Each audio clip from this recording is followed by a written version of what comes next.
Tout d'abord, merci. Merci encore une fois d'être venu ce soir.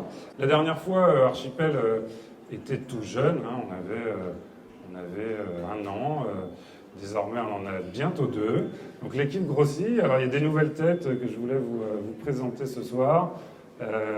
Vous connaissiez Paola et Quentin, qui étaient là l'année dernière, pour ceux qui étaient là. Il y a Thibaut, qui nous a rejoint au commerce, et Xavier à la direction générale.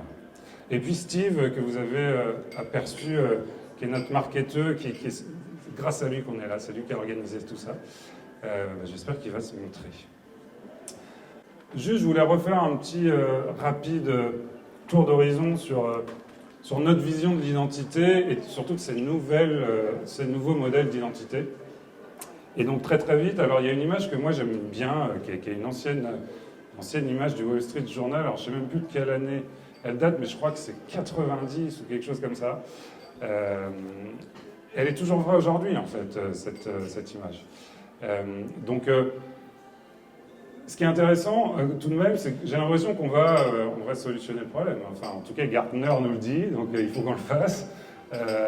On va avoir, en effet, on l'espère, a priori, mais l'Europe aussi nous aide à construire ça tous ensemble, hein, cette identité, enfin, portable, standard, peut-être standard dans le monde, en tout cas cette identité numérique qui va en effet changer beaucoup de choses. Et on va voir quoi.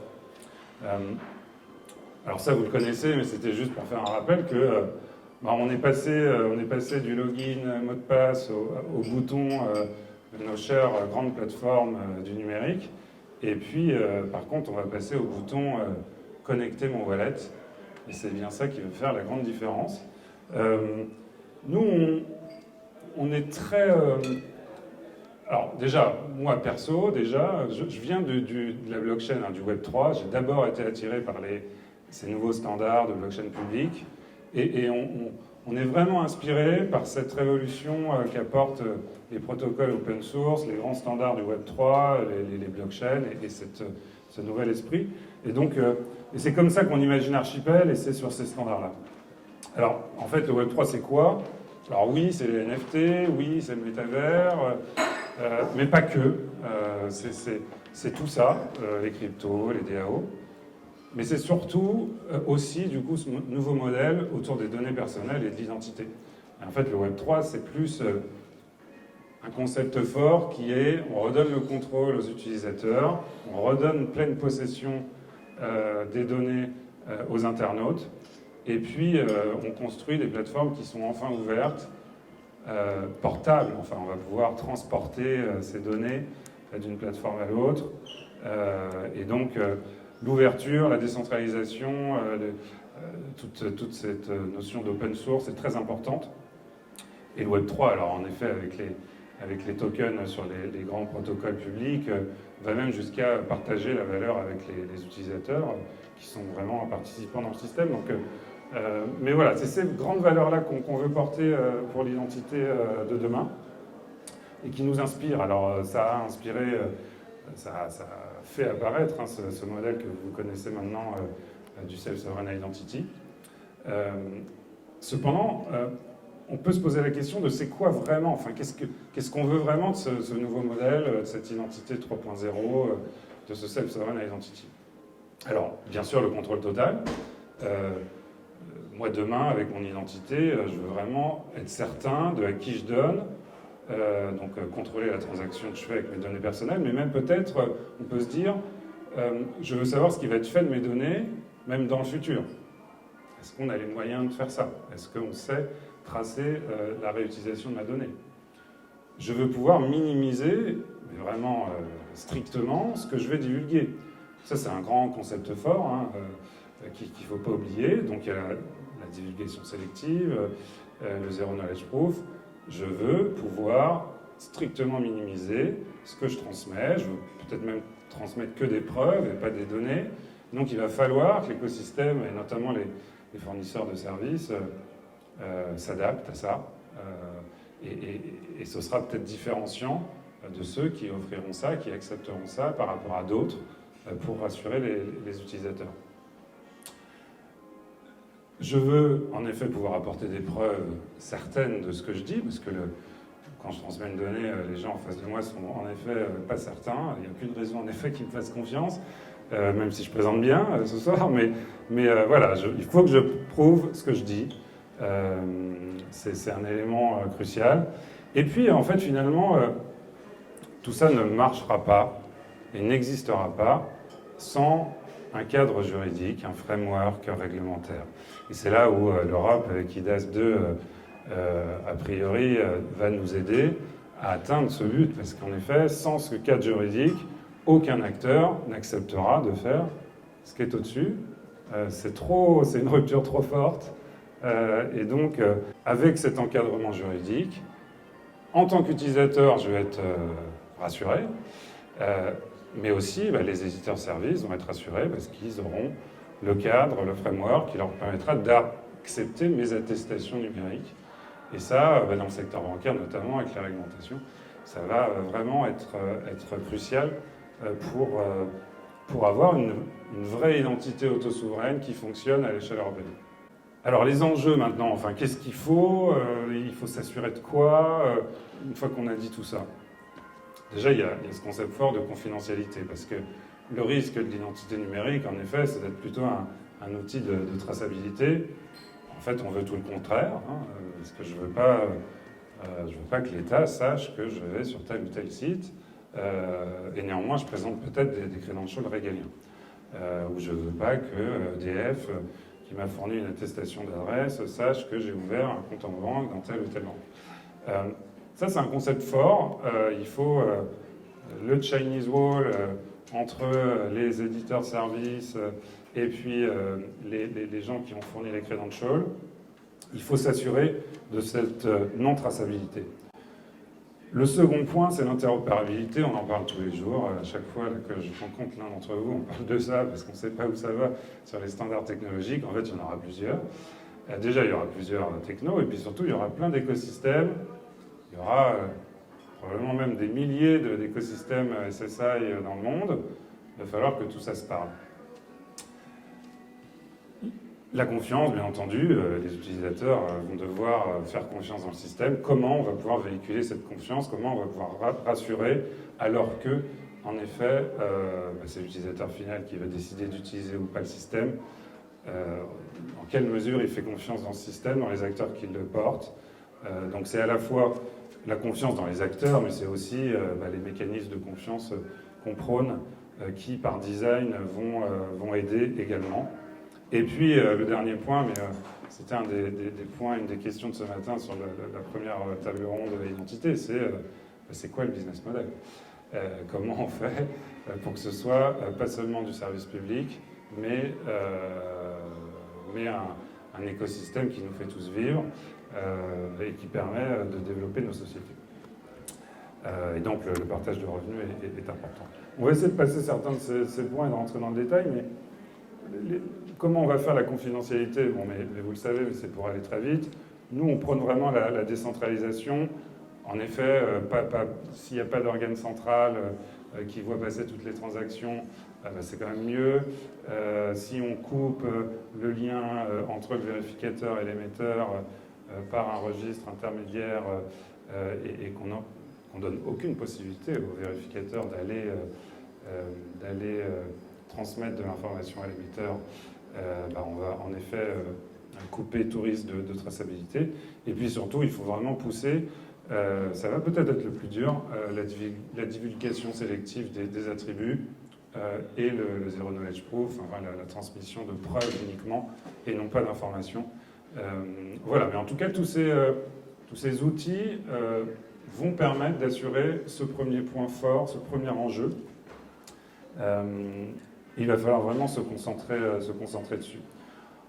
Ensuite, sur les standards techno, on l'a dit, voilà, il va falloir jongler avec plein de technos, anciennes, plus nouvelles, avec plusieurs peut-être registres, des registres centraux et des registres décentralisés.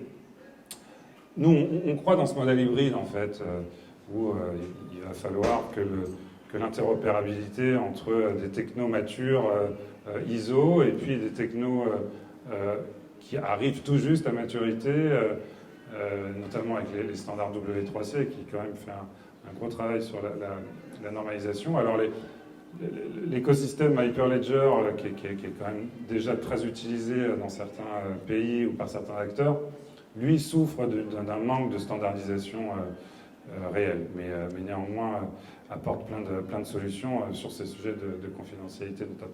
Enfin, en tout cas, voilà, ça c'est un vrai enjeu, l'interopérabilité. On ne va pas réinventer la roue, on va s'appuyer sur des standards, et OpenID Connect notamment semble une bonne solution pour gérer les messages en particulier. L'autre élément, le troisième élément dont je parlais, c'était la confiance. Alors le modèle de confiance, il évolue. On est passé de ces modèles très centraux à des modèles fédérés. Et puis le modèle centralisé a plein d'atouts pour, par design, essayer de mieux gérer la sécurité, la résilience dans le système et apporter de la confiance. Et cette confiance, les concepts des blockchains, du Web3, c'est les logiciels doivent être open source et les registres doivent être publics. Je dois avoir des preuves sur des registres de tout ce que je fais. C'est à ça que sert la blockchain. Bien entendu, ces registres de clés, ils peuvent être centraux, mais s'ils sont centraux, ils seront moins publics, ils seront gouvernés par une seule entité. Et sur ces sujets d'identité, on pense que la décentralisation est une force. Et ce registre de données vérifiables, qui va être vraiment le fondement finalement du modèle, mais il va surtout s'attacher à être un registre d'identité, à stocker ces fameux DID, pour permettre de bien identifier les listes de confiance, à la fois côté émetteur et côté vérificateur, côté service de confiance. Mon wallet, il faut que je sache si je suis en train de me connecter sur un service de confiance. Il faut que je sache si je suis en train de récupérer un credentials auprès d'un acteur de confiance. Donc ça, c'est important. Le SSI, les Verifiable Credentials, ils sont autoportés par le fait qu'on garantit leur authenticité, enfin le fait que c'est non modifiable, ils sont signés. Cependant, pour s'assurer bien de leur origine et vérifier de leur origine, il faut ces registres d'identifiants d'acteurs. Et puis, ce qu'on prône chez Archipel aussi, c'est d'avoir des registres de preuves dans certains cas, parce qu'il y a plein de cas d'usage où il faut que le credential puisse être révocable. Ça ne marche pas sinon, c'est trop compliqué. Enfin, ça va être limitant de ne pas, à grande échelle, pouvoir faire de la révocation. Et pour ça, il faut construire aussi des registres de preuves, sans compter, j'en ai parlé avec certains d'entre vous, les problématiques de schéma, de catalogue, etc. Donc cette complexité, elle doit être gouvernée par tous les acteurs ensemble, dans ces registres partagés. C'est un vrai enjeu, sinon ça ne marchera pas. Si les schémas ne sont pas les mêmes, le langage de description des credentials ne sont pas les mêmes, ça ne fonctionnera pas.